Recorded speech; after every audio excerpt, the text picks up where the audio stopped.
Bonjour YouTube! Alors aujourd'hui sur la chaîne on passe en mode cinématographique, on passe en mode cinéphile. Accrochez vos ceintures, on va tester le HY300 Pro de chez AliExpress. Si ça vous intéresse, vous avez le lien sous la vidéo, suivez mon regard, là juste ici. Je me suis mis en mode cinéma cinéphile, ambiance tamisée, Hollywood, plutôt Bollywood vu le décor.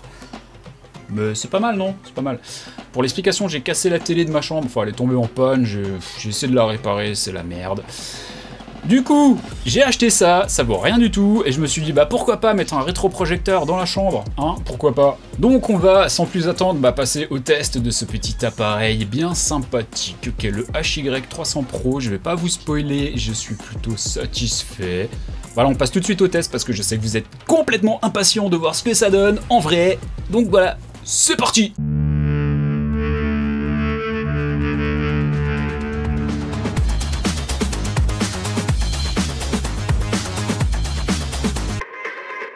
Voilà le petit paquet, donc il rentre facilement dans une boîte aux lettres, donc là il n'y aura pas de souci si vous le faites livrer directement par AliExpress. Alors, couverture. Bon, je m'attendais au carton brun, on est sur le carton blanc, apparemment il y a plusieurs modèles. New One, ok, donc c'est le nouveau carton, donc c'est bien Magic Cubic, c'est bien ce que j'attendais, ça c'est bien.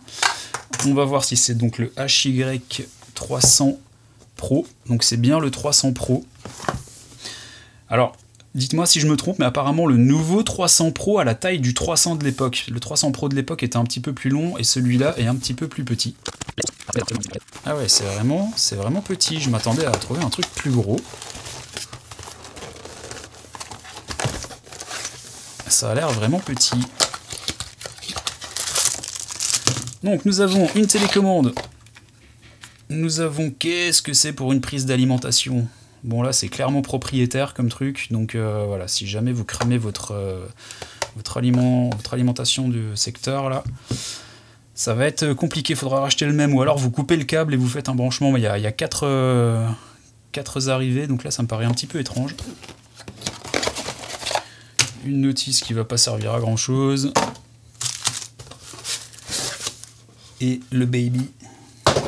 Alors je vais garder le carton parce qu'il est probable que j'ai à le transporter quelques fois et j'ai pas acheté de mallette. Donc le carton sera bien pratique. Ah ouais, c'est vraiment rikiki les rikiki, hein. Je m'attendais à un truc un peu plus gros.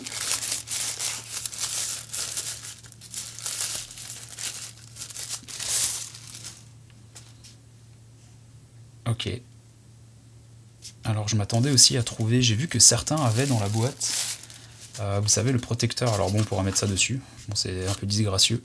Sinon on peut l'acheter, je crois que ça coûte 2 € sur AliExpress, la petite protec au-dessus. Alors bon point, mauvais point, tout dépendra de l'image qu'il va fournir. Donc tant mieux. Ah ouais, c'est assez difficile, effectivement. La molette de zoom, de calibration du focus, elle est bonne. Donc on a bien l'alimentation ici, DC. On a, alors je sais pas si on aura de l'espace pour mettre un, alors si, on peut peut-être mettre une clé USB derrière directement, ou alors un câble. Alors est-ce qu'on aurait de la place pour un câble HDMI? Non, alors là, pareil, l'HDMI si vous voulez le projeter au plafond, donc ce sera du coudé.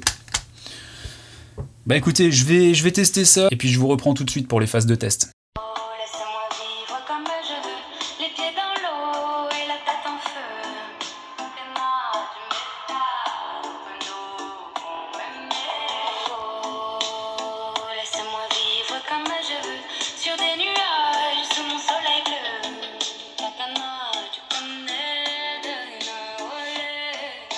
Alors voilà à quoi ressemble l'interface donc sur ce HY300. Bah écoutez, on va faire rapidement le tour des menus. Donc premier onglet là tout en haut, vous avez l'espèce de petit pinceau, c'est assez pratique, ça vous permet de nettoyer tout ce qui tourne en fond, donc le cache, toutes les applis qui tournent.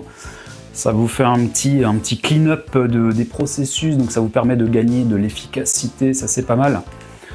Ici, on a une espèce de petite baguette magique. Alors, ça vous permet simplement de changer les fonds d'écran. Voilà, tout simplement. Vous pouvez ajouter votre fond d'écran, vous pouvez choisir le joli pont de je sais pas où, c'est quoi, San Francisco? Non, il a l'air plus gros celui de San Francisco.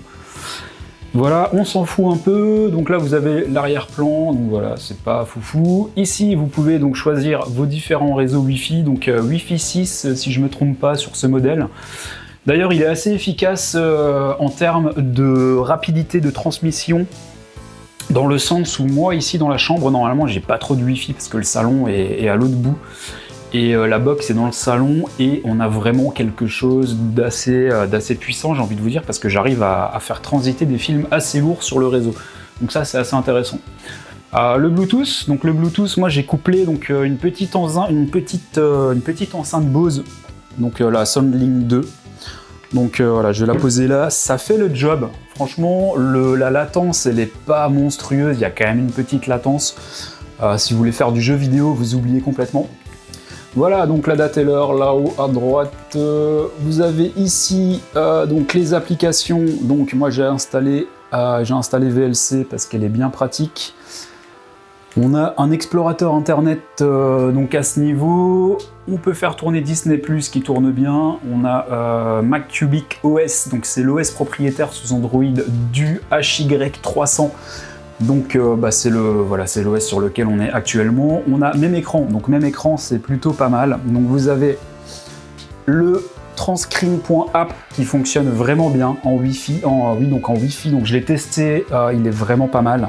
Donc ça vous mirror l'écran de votre ordinateur, de votre, n'importe quoi, de votre smartphone. Et si vous l'inclinez en 16:9, si vous lancez par exemple un film sur VLC sur votre smartphone, vous l'avez en full screen ici et en qualité maximum. Donc là, c'est plutôt bon. Donc on voit que Transcreen App, donc, qui est proposé nativement sur le HY300, est dispo donc, pour Android, pour iOS et pour Mac. Donc c'est assez intéressant. Alors ici, nous avons Miracast, Miracast en deuxième position, nous avons le AirPlay pour iOS donc en troisième position, on peut faire du mirroring donc en câble et on a aussi du mirroring en câble donc chez Apple, donc assez pratique et ça fonctionne plutôt pas mal. Alors ensuite, je vais continuer donc dans les applications. Là j'ai installé Molotov, c'est assez pratique parce qu'en fait, voilà, petite précision, je suis chez Free et chez Free vous avez le OQEE de Free qui fonctionne très bien sur tous les appareils habituellement, sauf celui-ci, c'est-à-dire que là quand je le lance, donc on va avoir le fameux OQEE by Free qui est censé fonctionner, va me donner la liste des programmes.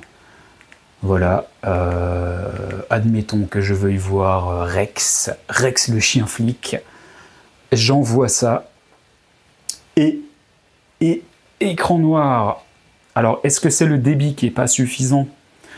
Alors, j'ai un petit peu bidouillé au niveau des paramètres, ça n'a rien changé.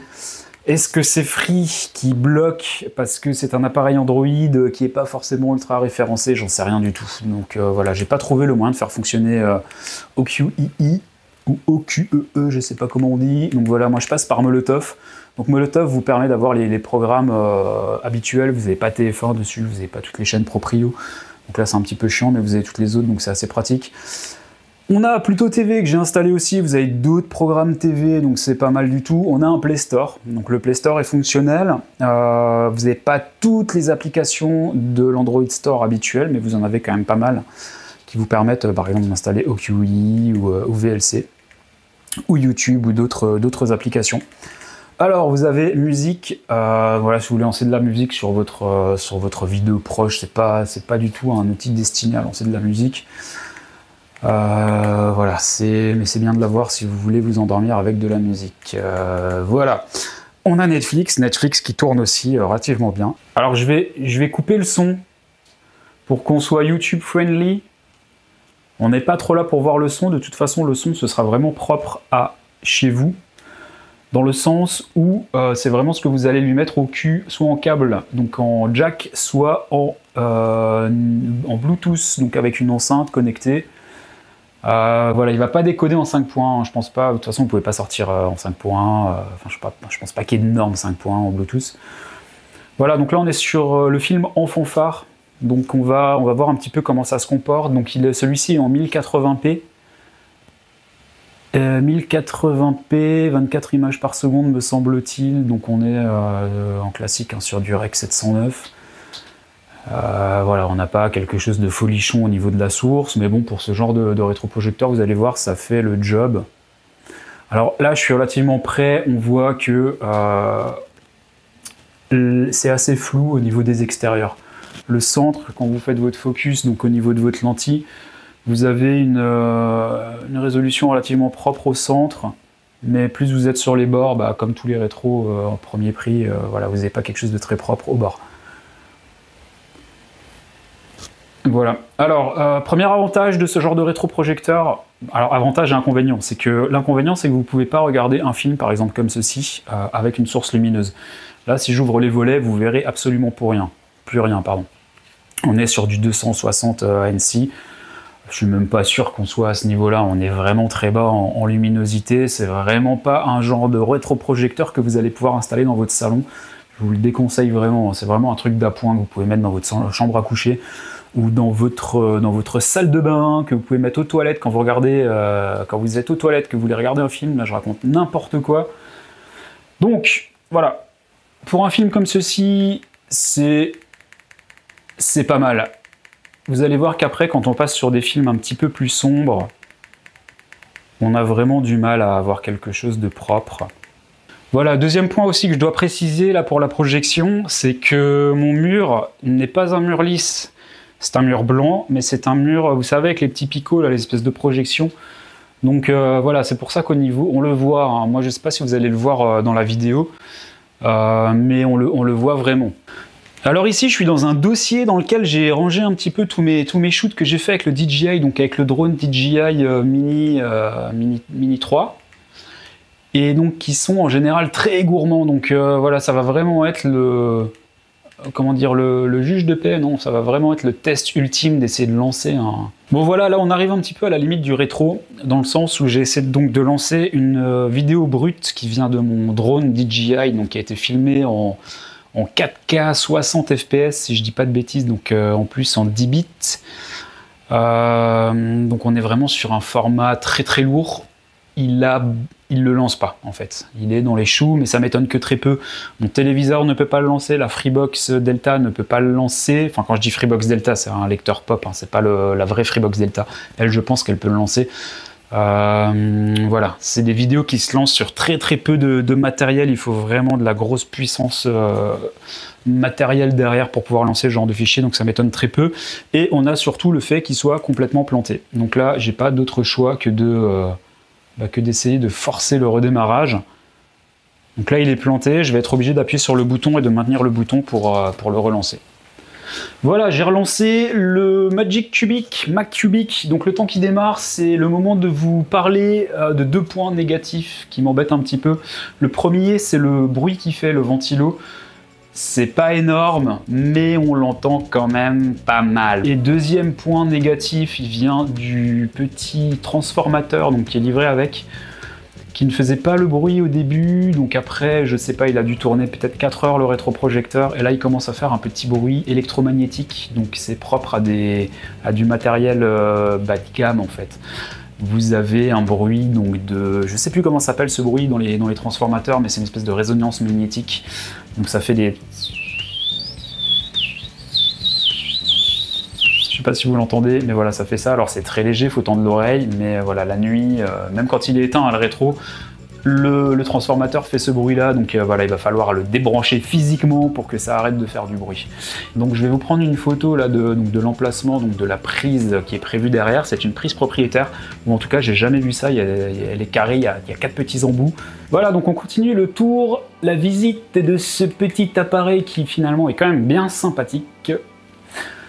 Alors donc le browse, donc quand vous êtes dans le browse, l'avantage c'est que vous avez un petit bouton souris. Voilà, donc là je l'ai activé et en fait vous pouvez promener votre curseur. Donc quand vous êtes dans des navigateurs, c'est plutôt pratique. Voilà, ça il faut le savoir. Donc vous avez OpenOffice Suite, donc qui vous permet de bosser si vous avez envie de brancher clavier souris sur votre rétroproj. Vous pouvez peut-être éventuellement faire des présentations avec, mais il va falloir vous mettre dans le noir complet si vous faites une présentation avec le rétroproj. Donc voilà, on n'est pas sur quelque chose de très professionnel non plus.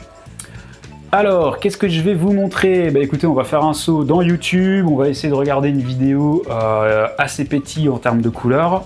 Alors, la grande qualité de ce rétroprojecteur, si il doit bien en avoir une, c'est le fait d'avoir la capacité, comme tous les rétroprojecteurs premier prix j'imagine, d'être relativement intéressant pour tout ce qui est dessin animé.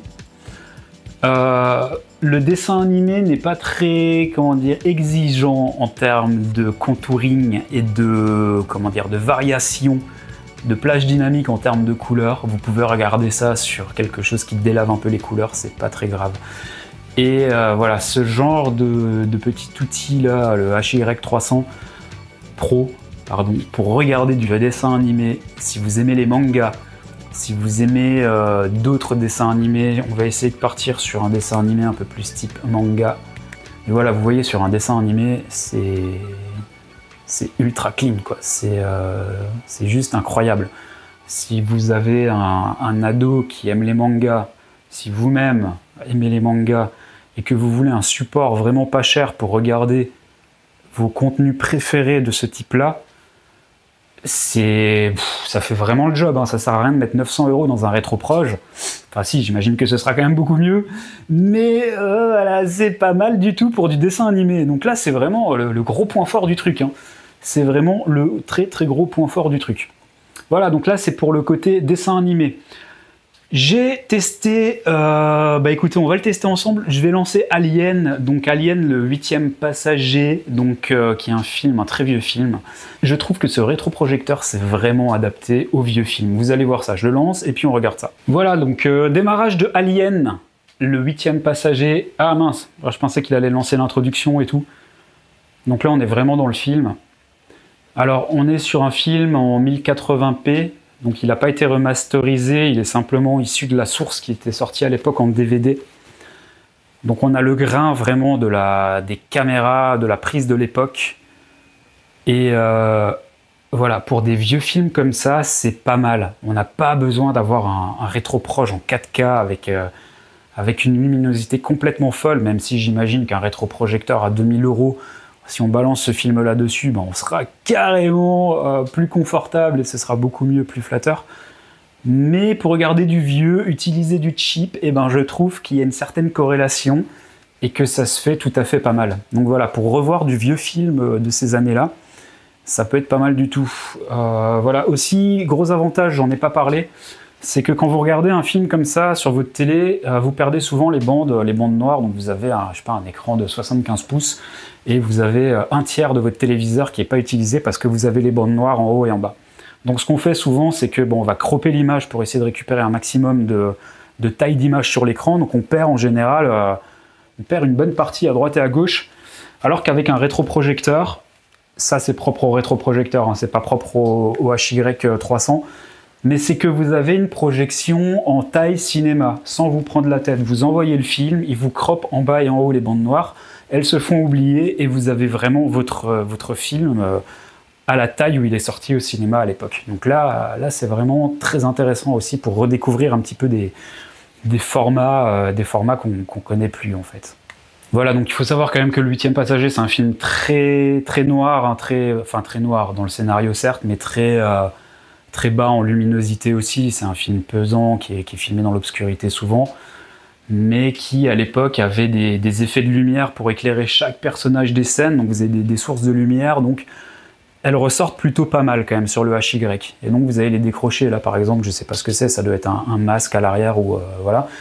Mais ça suggère en fait à chaque fois, on n'a pas de gros problèmes de contraste sur ces vieux films-là où on perd trop d'informations.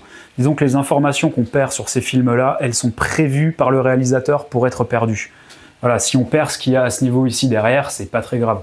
Nous, ce qui nous intéresse, c'est vraiment de voir les visages, les boutons, l'écran ici, et c'est vraiment ce qui importait la réalisation à l'époque. On n'était pas sur quelque chose de, comment dire, de graduel dans l'image, on était vraiment sur quelque chose d'assez binaire, quoi. Ce qui se voit et ce qui est suggéré.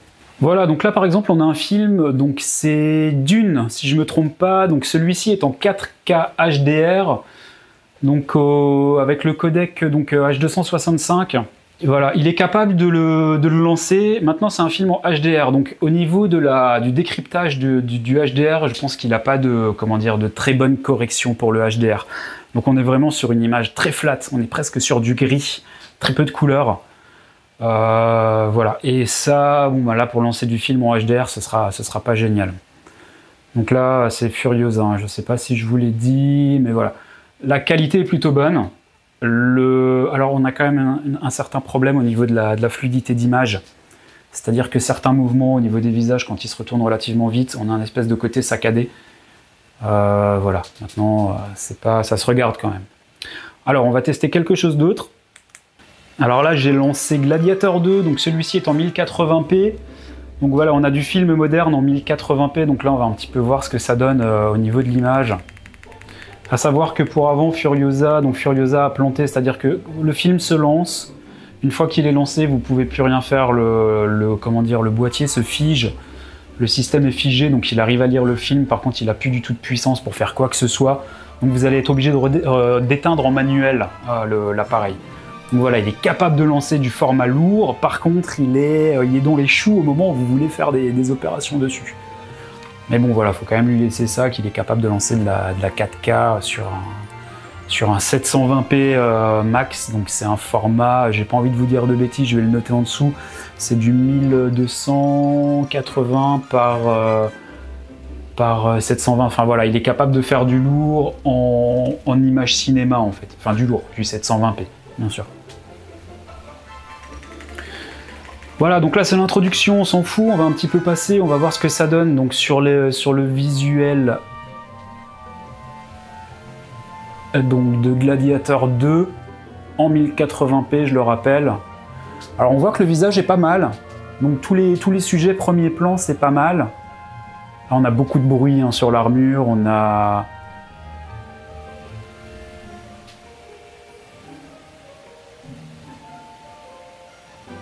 Ah ouais, c'est pas si mal, j'ai envie de vous dire. Moi là, à la distance où je suis, je vois énormément les pixels, c'est-à-dire que les pixels donc, du 720p qui sont loupés, donc pas loupés mais agrandis grâce à la loupe, mais je les vois qui se dessinent même parce que je suis très proche de l'écran. Mais j'ai envie de vous dire, même à cette distance, ça se regarde, hein, c'est pas si mal.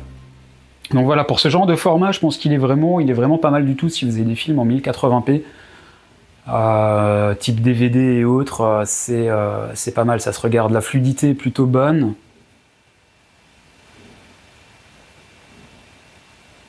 On a vraiment une impression de décrocher entre le premier plan et l'arrière-plan, donc c'est assez intéressant. On n'a pas d'effet 3D, hein, mais on a vraiment le premier plan qui se décroche du mur, donc c'est pas mal. C'est juste dommage qu'il n'ait pas trois fois la puissance qu'il a en termes de luminosité et de contraste et de niveau de couleur. Voilà, pour ça, il faut faire 3 fois le prix. Hein. Pour 100 €, bah, vous avez peut-être quelque chose de beaucoup plus agréable si vous êtes cinéphile. Mais voilà, pour 30 €, waouh, je pensais jamais avoir ce genre de truc pour 30 €. Voilà, bah écoutez, on va faire encore le tour d'autres formats. Voilà, donc là j'ai lancé If 2, donc qui est en 4K et qui en natif exploite l'intégralité de la zone offerte par le rétroprojecteur. On n'est pas sur quelque chose où il y a des bandes noires, donc on est vraiment sur un format moderne 16:9. Et vous avez quelque chose qui est relativement bon à regarder. Hein. On a bien entendu, donc comme toujours sur ce modèle, un problème en termes de contraste, un problème en termes de basse lumière, les couleurs qui ne sont pas ultra vives, mais on arrive quand même bien à les identifier. On a un petit aspect un peu rétro dans l'image, du fait que c'est un peu cheap. On a l'impression de voir un vieux film, mais en 4K. Alors en 4K, j'entends par là que la source est en 4K. Hein. Ce que vous voyez là, c'est pas du tout de la 4K, mais ça donne quand même quelque chose d'assez précis. Et non, c'est plutôt pas mal. C'est plutôt pas mal.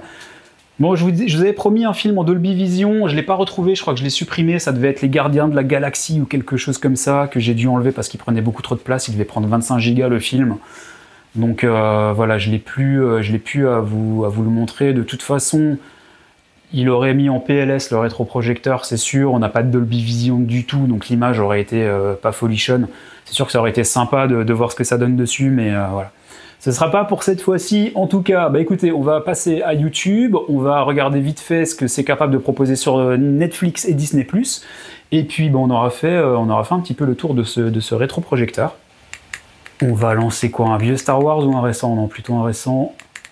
Allez, on va essayer Rogue One. Enfin, récent.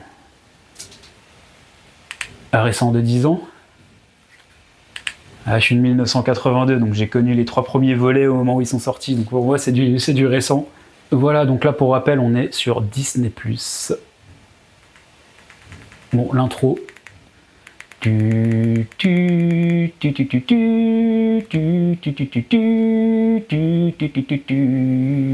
je suis pas trop juste.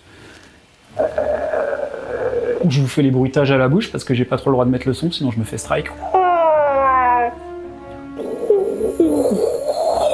Bon, ça fait pas de bruit dans l'espace. Là, ça fait du bruit quand on arrive sur Terre. Le bruit des vagues.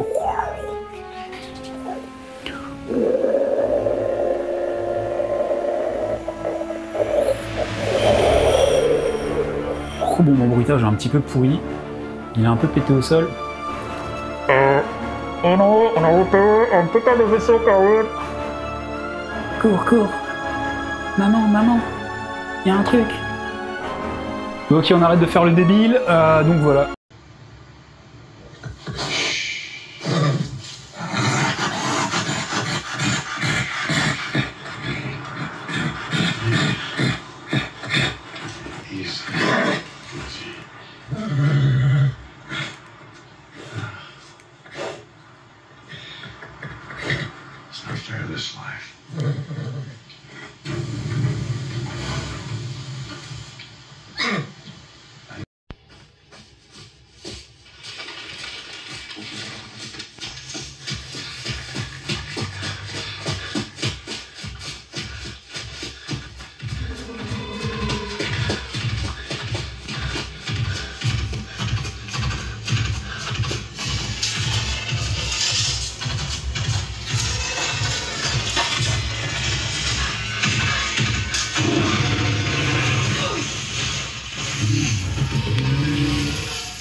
Ce jour-là, c'est une météo des plus inhabituelles qui fut observée à Dressrosa.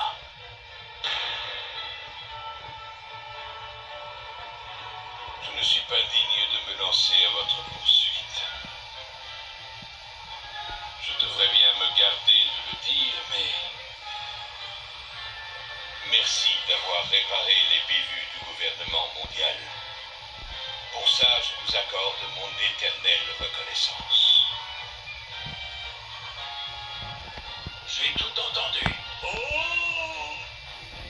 Voilà, donc en conclusion de ce test, je vais vous faire un petit rapport positif-négatif assez rapide. Donc pour ceux qui se poseraient la question à savoir si ce modèle est fait pour eux ou pas. Alors le premier point positif pour moi, et c'est vraiment personnel, et je sais que ça peut aussi être un point positif pour beaucoup de personnes, c'est que le soir, j'avais soit tendance à rester sur mon canapé pour regarder des programmes jusqu'à ce que je m'endorme, soit je me mettais dans mon lit avec mon téléphone, avec du YouTube qui tourne, et avec une espèce de présence, comment dire, les écrans OLED avec leurs couleurs, si j'activais pas le mode, vous savez, le mode réduction de la luminosité, voilà, ça avait tendance à m'accrocher, à me garder éveillé énormément de temps. Là, depuis que j'ai un rétroprojecteur dans la chambre, eh bien, figurez-vous que je m'endors beaucoup plus vite. Je lance un YouTube, je lance un programme, un film, n'importe quoi. Je garde la petite télécommande dans la main, donc il y a un bouton à appuyer pour que tout s'éteigne d'un coup, donc ça c'est super pratique. Donc voilà, vous lancez votre truc, vous n'avez pas une lumière, c'est une lumière indirecte, c'est pas comme une lumière de télévision. Donc voilà, c'est pour s'endormir, pour moi, personnellement, c'est vraiment un gros plus. Voilà, donc si vous, peut-être, essayez de votre côté, si vous ne savez pas comment vous endormir le soir, voilà, installez-vous un petit truc comme ça, il n'y a pas trop de luminosité en plus. Donc c'est vraiment pas mal du tout. Et puis bah, quand vous sentez que vous partez, que vous endormez, vous avez la télécommande dans la main, vous appuyez sur un bouton et il y a tout qui s'éteint. Voilà, alors comme je viens de vous le dire, vous avez une lumière, donc grâce au rétroprojecteur, vous avez quelque chose de vraiment mystique. Je connaissais pas du tout, j'avais pas de rétroprojecteur avant ça. Voilà, je pense qu'un jour j'en aurai un très bon parce que ça m'a vraiment ouvert les yeux sur une autre manière de regarder les films. Avoir une lumière projetée sur un écran, c'est complètement différent que d'avoir une lumière émise à travers une dalle LCD ou via un écran OLED. Ça donne quelque chose en plus. je sais pas comment l'expliquer, il faut vraiment que vous testiez. C'est un petit peu comme quand vous allez au cinéma, vous avez quelque chose de spécifique. Et bah là, vous avez cette même chose. Alors déjà, vous avez un écran gigantesque dans votre chambre, donc c'est si vous n'avez pas l'habitude, les premières secondes, ça va vous faire vraiment bizarre quand vous allez regarder votre contenu. Et puis voilà, il y a une lumière beaucoup plus douce, il y a quelque chose de doux. Même si la lampe de ce rétroprojecteur est une lampe LED, vous avez quelque chose d'ultra doux, et voilà, c'est un gros point positif pour moi. Voilà, c'est une porte d'entrée pour le monde du rétroprojecteur, pour ceux qui se posent la question de savoir est-ce que c'est quelque chose de bien pour moi ou pas. 30 €, et puis vous essayez, tout simplement. Alors gros point positif aussi pour la facilité d'utilisation de ce petit appareil. Il est vraiment suffisamment puissant pour faire tourner les applis donc qui sont sur le store, VLC, Molotov, Netflix, Disney+, voilà, vraiment toutes les applis, il n'y aura pas de lag. Autre gros point positif, c'est sa transportabilité. Est-ce qu'on dit ça comme ça? Voilà, vous le mettez dans son carton, vous le mettez dans une petite boîte de transport, et puis go. Vous allez voir un match de foot chez quelqu'un, vous savez que vous allez être en terrasse, que vous allez être avec des gens qui n'aiment pas forcément le foot. Je dis foot, ça peut être du handball, ça peut être beaucoup d'autres choses. Vous sortez le boîtier, vous le branchez, vous demandez une connexion Wi-Fi de la personne chez qui vous êtes, et puis vous balancez ça sur un mur, quoi. Et juste ça, c'est juste fabuleux. Voilà, autre exemple, vous êtes dans votre piscine en extérieur, vous voulez regarder un programme, et vous le posez sur la terrasse et vous avez l'image sur votre mur. Alors bien sûr, faites pas ça de jour parce qu'il y aura des problèmes de luminosité, vous verrez rien du tout. Mais par contre, dès que la nuit tombe, là ça devient carrément intéressant. Et puis, bien entendu, pour ceux qui n'y ont pas pensé, mais quand vous partez en camping l'été, prenez-le avec. C'est toujours sympa le soir, parce qu'en général en camping, si on va pas faire la fête, on a tendance à s'endormir vers 10 h après avoir mangé avec les étoiles qui commencent à apparaître. Si vous avez envie de regarder un petit truc à projeter dans votre tente, donc vous faites un partage de connexion avec votre téléphone et vous envoyez votre programme sur la toile de la tente. Alors j'ai pas essayé, mais j'imagine que si vous avez une tente assez grande, ça peut être carrément sympa. Ou voilà, vous projetez ça sur la toile en extérieur sur votre tente ou n'importe où, sur la porte de la voiture. Enfin voilà, il y a un côté nomade de ce truc, si bien sûr vous avez une prise de 130 volts. Voilà, c'est vraiment quelque chose qui est plein de promesses, ce petit outil. Autre gros point positif, pour la qualité de fabrication, c'est plutôt bien fini, ça a l'air plutôt robuste. Donc gros point positif pour ça. Autre point positif qui n'en est pas forcément un, mais pour 30 €, voilà, je vais essayer de l'écrire, 30 €, je vais le mettre là. Pour 30 €, vous mettez en rapport 720p, bon alors c'est du 260 ANSI, donc c'est pas folichon, mais 30 €, 720p, 260 ANSI, avec en plus un petit tweeter intégré qui est capable de retranscrire du son, donc c'est du 5 watts, alors vous aurez 0 basse, mais voilà, c'est quand même plutôt généreux de leur part d'avoir mis ça dessus, donc ça fait aussi partie des points positifs. Je l'ai mis ici. Hop. Alors au niveau de la distance de projection, dans les vidéos que vous avez vues pour le test, on était sur une distance de projection à 3,50 m. C'est un tout petit peu trop loin selon moi, parce qu'en fait on perd vraiment trop d'informations au niveau de la qualité. J'ai fait un petit système, vous avez certainement dû voir la photo, je vous la remets ici si jamais vous ne l'avez pas vue. Voilà, j'avais pas vraiment envie de m'embêter à faire des trous dans le mur ou à faire un système trop complexe, ça reste un petit appareil, c'est vraiment juste pour découvrir le monde de la projection. Là actuellement il doit être à peu près à 3 mètres maximum du mur, donc on a une diagonale qui est quand même relativement intéressante. Et on a, donc je suis en full, j'ai pas dû retailler numériquement l'image pour qu'elle soit plus petite, j'exploite vraiment la capacité maximum de la lentille. Et voilà, 3 mètres c'est pas mal, je pense que 2,50 m c'est encore mieux. Après le problème c'est que vous avez le rétroprojecteur, pour qu'il y ait vraiment une bonne qualité, il faut vraiment qu'il soit centré au niveau de l'image. Donc voilà, soit vous trouvez un trépied, soit vous avez un canapé qui est très près du mur où vous voulez projeter, soit vous avez un lit avec un mur, vous savez, un petit peu incliné, et vous pouvez voilà, bidouiller comme ça. Mais voilà, pensez que si vous avez une chambre relativement grande, oubliez de le mettre derrière le lit, parce que vous aurez une focale beaucoup trop grande, l'écran sera beaucoup trop grand sur le mur, ça va cropper sur le plafond, vous allez être obligé de réduire l'image numériquement, et ce sera pas bon. Ce sera pas bon, donc voilà, ça c'est quelque chose à prendre en compte. Alors, autre point positif, et l'avant-dernier point positif, c'est que voilà, si vous avez des enfants, si vous savez pas, si vous devez leur donner des tablettes pour regarder des contenus, pour leur mettre des dessins animés, là il y a un côté comment dire, de partage, c'est-à-dire que s'ils sont à plusieurs, ils ont un mur entier où ils peuvent regarder leurs dessins animés, et donc pour les enfants c'est vraiment idéal, parce qu'en fait vous n'avez pas une source de luminosité. Vous savez, les gamins ils viennent se mettre devant la télé, ils ont l'écran collé à 10 cm des yeux, c'est pas bon pour leurs yeux. Là, vu qu'on est sur quelque chose de doux, on est sur une image projetée, c'est relativement intéressant pour eux. Alors, point qui vient de me passer par la tête, voilà, il faut faire en sorte de les surveiller quand même pour pas qu'ils aillent regarder dans la lentille, parce que je pense que la lentille, même si c'est que du 260 ANC, c'est pas trop bon de la regarder en direct. Donc voilà, pour les enfants c'est bien, mais il y a quand même cette petite clause à mettre de vérifier qu'ils aillent pas regarder et se casser les yeux dans la lentille. Voilà, alors pour résumer les points positifs, je pense qu'il y aurait encore un point positif en plus, mais j'ai pas le matériel à disposition, c'est qu'il existe des espèces de supports que vous accrochez au mur sur lesquels vous projetez directement votre image. Il y en a des gris, il y en a des blancs. J'imagine qu'avec un blanc qui est prévu à cet effet, on peut encore gagner en qualité sur ce genre d'appareil. Donc voilà, à tester. Pour ceux qui ont ce genre d'écran à la maison et qui éventuellement voudraient faire un retour sous la vidéo, pour me dire qu'effectivement la qualité est grandement améliorée avec ce genre de support. Peut-être que ça vaudrait le coup que j'en achète un aussi. Voilà, alors on va passer au point négatif. Premier point négatif qui n'en est pas un selon moi, mais voilà, c'est comme avec tous les rétros et les rétros premier prix, c'est que vous avez ce bruit de ventilateur. Donc le bruit de ventilateur, alors je regarde souvent des contenus pendant que ma compagne s'endort à côté, ça la dérange pas plus que ça. Même quand je mets des intra-auriculaires ou le gros casque en Bluetooth pour éviter qu'elle ait le son, ça la dérange pas. Alors il faut savoir qu'en ce moment on a le ventilo qui tourne la nuit aussi, le gros ventilo pour faire de l'air, parce que voilà, on n'a pas la clim et il fait 30 degrés même la nuit. Donc le ventilo l'été couvre le bruit du petit ventilo, donc là c'est pas très dérangeant.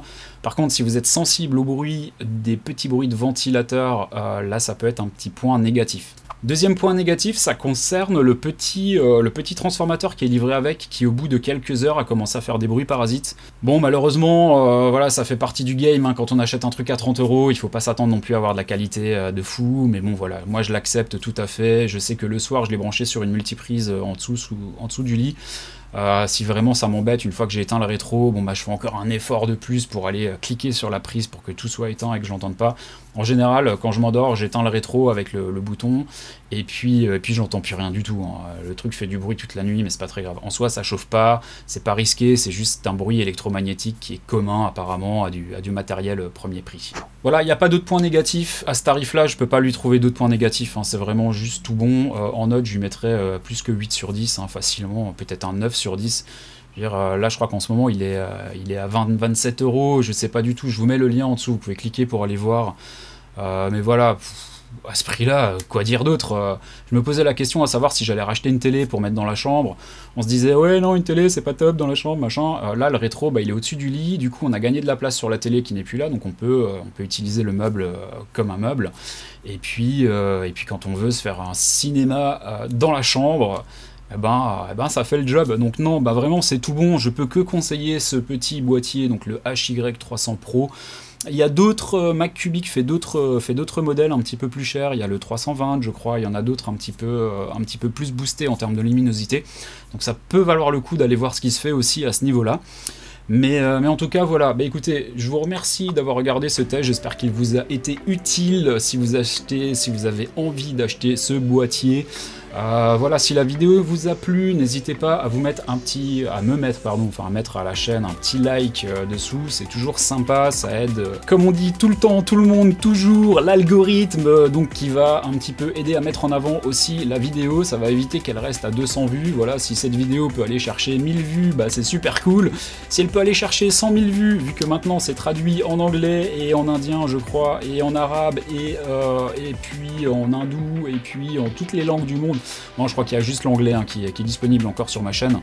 Mais voilà, si ça peut aller chercher des vues grâce à votre like, voilà. Promis, si elle fait 50 000 vues cette vidéo, j'arrêterai de faire des monologues aussi longs que ça en fin de vidéo. Voilà, je vous mets des inserts aussi, qui arrivent pour vous diriger vers différentes choses que je fais aussi sur la chaîne de l'atelier. Si vraiment le contenu vous plaît, pensez aussi à vous abonner, c'est toujours sympa de prendre un petit abonnement. Et puis je vous souhaite bon visionnage de film, bonne réception du HY320 si vous l'avez commandé, et puis du fun pour l'été. Voilà, c'est complètement nul, mais c'est toujours bien d'avoir du fun pour l'été, non? Allez, ciao!